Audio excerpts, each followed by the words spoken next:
নতুন করে আবার কোরআনিয়া হাফেজিয়া মাদ্রাসার উদ্বোধন আপনি কি বলবেন? আলহামদুলিল্লাহ, ফুরফুরা শরীফের গদ্দিনিসিন পীর মুজাদ্দেদে জামানের পূর্ণ কামালিয়াতের অধিকারী আলা হাজরা বড় হুজুর পীর কেবলা রহমাতুল্লাহ আলাইহের প্রতিষ্ঠিত এই প্রতিষ্ঠান 1959 সালে আলহামদুলিল্লাহ দীর্ঘদিন ধরে প্রতিষ্ঠান পরিচালিত বিগত দিন হয়েছিল। হয়তো পরিস্থিতির শিকার কিছুদিন হয়তো মাদ্রাসায় একটু বন্ধ ছিল। পরবর্তীতে আবার এনারা কোরআনিয়া বিভাগ প্রতিষ্ঠিত করে আলহামদুলিল্লাহ পরিচালিত করছিলেন। আজকে যেটা মাদ্রাসার সূচনা হলো আমি বলবো না, মাদ্রাসার মধ্যে নতুন একটা পলক আমরা নতুন করে উন্মোচন করলাম। মানে মাদ্রাসা যেমন কোরআনিয়া বিভাগ চলছিল, এটা হেফজ বিভাগটা আমরা শুরু করলাম।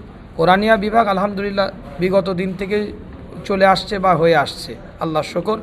রাধানগর, ছত্রসাল, সিদ্দিকিয়া, হাফেজিয়া, কোরআনিয়া মাদ্রাসা, এতদিন পর্যন্ত সিদ্দিকিয়া কোরআনিয়া মাদ্রাসা ছিল। হেফজ বিভাগ মানে কোরআন মুখস্থ করবে এই পরিবেশ তৈরি করা হয়েছে। আলহামদুলিল্লাহ ছাত্ররা এসেছে এবং শিক্ষকও আমরা নতুনভাবে নিয়োগ করেছি। একটা নতুন রূপরেখা তৈরি হয়েছে প্রতিষ্ঠানের। এই নতুন যে বিল্ডিং, নতুন যে ভবন, এটা যখন ভিত্তি স্থাপন করা হয়, আমার মেজর চাচাজান পীর আল্লামা আবু ইব্রাহিম মোহাম্মদ উবাইদুল্লাহ সিদ্দিকী রহমতুল্লাহ আলাইহ হুজুর কেবলা এসেছিলেন, তিনি ভিত্তি স্থাপন করেছেন। এবং আজকে এই হেফজ বিভাগের শুভ সূচনায় আমি গুনাহগার, আমাকে এনারা বলেছেন, যেহেতু আমার দাদাজানের প্রতিষ্ঠিত একটা প্রতিষ্ঠান, সেজন্য আমি এখানে এসেছিলাম। আল্লাহর শুকর, খুব মনোরম পরিবেশ, ছাত্রদের পড়ার একটা উপযোগী পরিবেশ এবং এলাকাবাসীদের যে উদ্যোগ বিগত 1959 সাল থেকে নিয়ে আজ 2025 সাল পর্যন্ত এনারা বুকে আগলে নিয়ে প্রতিষ্ঠানকে রেখেছেন। আগামীতে আমাদের আশা ভরসা, এনাদের উদ্যোগ দেখে মনে হয় আরও সুন্দরভাবে অল্প সময়ের মধ্যে এই প্রতিষ্ঠান একটা অন্য পর্যায়ে পৌঁছে যাবে, আশা রাখি।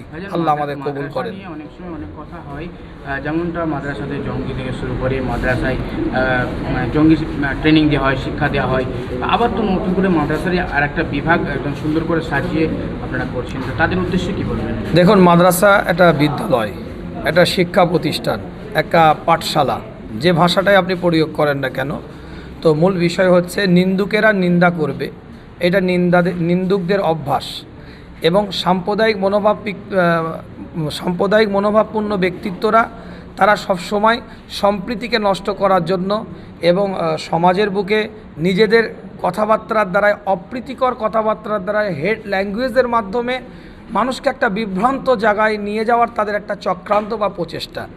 এবং ভারতবর্ষের যে সম্প্রীতি, মানবতা, ভ্রাতৃত্ব, এটা নষ্ট করার একটা শ্রেণীর প্রচেষ্টাই চলছে। সেটা মিডিয়া জগতের মধ্য দিয়ে হোক, ইলেকট্রনিক্স মিডিয়ার মাধ্যমে হোক, প্রিন্ট মিডিয়ার মাধ্যমে হোক, বা লিখনি ফেসবুকের আপলোড ভার্সানের মাধ্যম দিয়ে হোক, কিংবা নতুন করে মানুষের সাথে মানুষের কথাবার্তার মাধ্যম দিয়ে হোক। এটা একটা শ্রেণীর মানুষের কার্যকলাপই হচ্ছে ভারতবর্ষের সম্প্রীতিকে নষ্ট করে দিয়ে সাম্প্রদায়িক শক্তির বীজ রোপণ করা। এই জন্য তারা বিভিন্ন সময় বিভিন্ন শব্দ প্রয়োগ করে, হেড ল্যাঙ্গুয়েজ ব্যবহার করে, অপ্রীতিকর শব্দ ব্যবহার করে, ভাষার প্রয়োগ করে। তো এই অপ্রীতিকর ভাষাগুলোর মধ্যে থেকে হচ্ছে একটাই, যে মাদ্রাসা থেকে জঙ্গি তৈরি করা হয়। এই অপ্রীতিকর কথাগুলোর মধ্যে থেকে একটা বড় কথা, যে মাদ্রাসা থেকে জঙ্গি তৈরি হয়। কিন্তু আজ বলতে বাধ্য আপনাদেরকে যে এই মাদ্রাসা শিক্ষা ব্যবস্থারই প্রথম ছাত্ররাই, মাদ্রাসা শিক্ষা ব্যবস্থার প্রথম ছাত্র বালাকোটে শহীদ হয়েছিলেন, শাহ ওলিউল বালাকোটে শহীদ হয়েছিলেন আমাদের পূর্বপুরুষ, মানে আমাদের পূর্বপুরুষ মুজাদ্দেদে জামানের পীর সুই ফাতে আলী ওয়াইসি রহমাতুল্লাহ আলাইহ, তেনার পীর নূর মোহাম্মদ নিজামপুরি রহমাতুল্লাহ আলাইহ, তানার পীর সৈয়দ আহমদ বেরেলভী রহমাতুল্লাহ আলাইহ, যিনি বালাকোটের শহীদ। আর নূর মোহাম্মদ নিজামপুরি রহমাতুল্লাহ আলাইহ বালাকোটের গাজী, যিনি সর্বপ্রথম বালাকোটের শহীদ হয়েছিলেন। তিনি ওই ব্যক্তিত্ব যিনি মাদ্রাসার ছাত্র দিয়ে দেশ স্বাধীনতার আন্দোলনের কর্মসূচি সূচনা করেছিলেন। এবং বহু নজির আছে, বহু মাদ্রাসার ছাত্ররা একটা সময় দেশের স্বার্থে নিজেদের জান দিয়েছে, প্রাণ দিয়েছে। তো এই মাদ্রাসা প্রতিষ্ঠান থেকে জঙ্গি তৈরি হয় না। যারা বলে তাদের মনোভাবটা জঙ্গি সম্পূর্ণ মনোভাব হয়ে গেছে, তাই আমরা তাদেরকে বিরোধিতা করি এবং তাদের সম্পর্কে আমাদের কুধারণা এটাই, তারা সাম্প্রদায়িক শক্তি। একটা কথা আপনাদেরকে বলি, যে কাশ্মীরের বুকে আসিফা নামক একটা বোনকে গ্যাং রেপ করা হয়েছে। গণধর্ষণ করা হয়েছে। এই গ্যাংরেপ গণধর্ষণ করেছে কারা? একটা বিশেষ ধর্মীয় প্রতিষ্ঠান, বিশেষ ধর্মীয় উপাসনালয় থেকে। সেই বিশেষ ধর্মীয় উপাসনালয় থেকে সেই ধর্মের তারা হচ্ছে গুরুজন বলে নিজেদেরকে দাবি করে।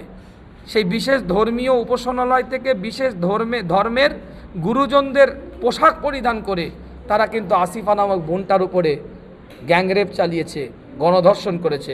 আমরা কোশ্চিনকালেও কোনো দিন বলবো না কোনো ধর্ম এটা শিক্ষা দিয়েছে। তখনও আমরা বলেছি একটা ধর্মকে ব্যবহার তারা করেছে, এটা কোনো ধর্মের শিক্ষা নয়। ঠিক ওই রকম মাদ্রাসা কেন্দ্রিক প্রতিষ্ঠানগুলোকে কিছু সংখ্যক মানুষ এমনও আছে যারা এই মাদ্রাসাটাকে কালি লাগাবার জন্য, নোংরা অপ্রীতিকর কথাবার্তা বলাবার জন্য কিছু লেবাসধারী মানুষ হয়তো ঘুরে বেড়াচ্ছে, কিছু পোশাকধারী মানুষ হয়তো ঘুরে বেড়াচ্ছে লেবাসধারী, কিন্তু তারা কোনো ধর্মীয় ব্যক্তিত্ব নয়। কিন্তু প্রতিষ্ঠানটাকে লাগাতে হবে যে মাদ্রাসা সংক্রান্ত বিষয় এটা ঘটে গেল, কিন্তু আদৌ হয়তো সেটা আমাদের ধর্মেরই মানুষ নয়, তারা আমাদের ধর্মেরই মানুষ নয়। এরকম হাজার হাজার নজির আমরা ফেসবুকে, সোশ্যাল মিডিয়া দেখতে পাচ্ছি। আপনার মিডিয়া জগতের মানুষ হয়তো টুপি পরে আছে, জামা পরে আছে, পোশাক পরে আছে, মাদ্রাসার পোশাক ইউনিফর্ম, কিন্তু আদৌ মাদ্রাসার ছাত্রই নয়। কিন্তু একটা অপ্রীতিকর ঘটনা ঘটিয়ে দিল, ইসলামটা মাদ্রাসার ছাত্র বলে পরিচয় পরিচিতি জার্সিটা ঠিক দেখিয়ে দিয়ে গণ্ড। তা আমাদের বুঝতে হবে প্রতিষ্ঠান মাদ্রাসা, এই মাদ্রাসা আমার রসুলের ঘর। সেই নবীর আদর্শ হচ্ছে ভ্রাতৃত্বের আদর্শ, মানবতার আদর্শ, সম্প্রীতির আদর্শ। সেই আদর্শকে সামনে রেখে আমরা এই প্রতিষ্ঠানকে আগিয়ে নিয়ে যাব এবং আমাদের এই প্রজন্ম ছেলেদেরকে মানবতা, মনুষ্যত্ববোধ এবং মানুষের প্রতি ভালোবাসা শিক্ষা, কোরআনের শিক্ষা পেলে তাদের মধ্যে শিক্ষা আসবেই আশা রাখি।